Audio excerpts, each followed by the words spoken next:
दोस्तों भी डिटेल में बात कर लेते हैं। इनकम टैक्स रिक्रूटमेंट 2025 7,559 पदों पे अगर आप सरकारी नौकरी करना चाहते हो तो वैकेंसी यहाँ पे फिलहाल अवेलेबल है। मैं इसकी डिटेल्स आपको बता दूं। यहाँ पे ये 2 साल पहले वैकेंसी निकली थी, फिलहाल अभी वापस से ये वैकेंसी निकाल दी गई है। 1402 पदों पे यहाँ पे इनकम टैक्स इंस्पेक्टर के लिए आवेदन कर सकते हो। वहीं टैक्स असिस्टेंट वाली पद भी इसमें शामिल है, 3026 पद है। और एमटीएस कैटेगरी के यानी कि मल्टीटास्किंग स्टाफ जो होता है, एक तरीके से चपरासी लेवल का ये पोस्ट है और 3133 पद इसमें वैकेंट है। टोटल मिला के ये वैकेंसीज आपकी यहाँ पे हो जाती है। जैसे कि मैंने आपको बताया, यहाँ पे ऑल ओवर इंडिया महिला और पुरुष अभ्यर्थी अप्लाई कर सकते हैं। साथ ही साथ इस वैकेंसी में 7500 के करीब पद है। एक बार यहाँ पे मैं क्वालिफिकेशन आपको वापस से रिमाइंड करवा दूँ।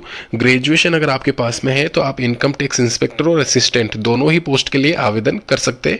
लेकिन आपके पास में अगर टाइपिंग स्किल्स है, आपको टाइपिंग आती है हिंदी और इंग्लिश दोनों की, तो आप टैक्स असिस्टेंट के पद के लिए भी जा सकते हैं। एमटीएस कैटेगरी में आपको 10th पास होना अनिवार्य है।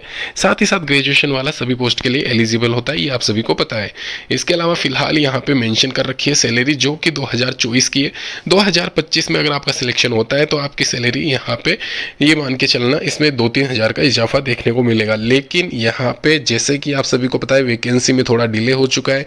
अभी यहाँ पे आपका अगस्त सितंबर चल रहा है, तो आराम से इस वैकेंसी में ज्वाइनिंग होनी है तो वो दिसंबर जनवरी के आसपास होनी है। तो आप ये मान के चलना, टैक्स असिस्टेंट के पद के लिए 30,000 के आसपास आपकी सैलरी रहने वाली है। एमटीएस के लिए 22-23 हज़ार के आसपास, और स्टेनो के लिए भी सेम वही रहेगी। और इनकम टैक्स में यहाँ पे अगर आप इंस्पेक्टर के पद पे पहुँचते हो तो आपको 50,000 के आसपास सैलरी दी जाएगी। इसके अलावा यहाँ पे ग्रेजुएशन आपका होना चाहिए 18 से 40 साल के बीच में। अगर आप आते हो तो 2 सितंबर, ध्यान रखें, 2 सितंबर से लेकर 30 सितंबर तक आप आवेदन कर सकते हो। 21-22 अक्टूबर को टेंटेटिव इसका एग्जामिनेशन डेट है। और इसके बाद में यहाँ पे दिसंबर जनवरी में आपका यहाँ पे आपका रिजल्ट डिक्लेयर हो जाए।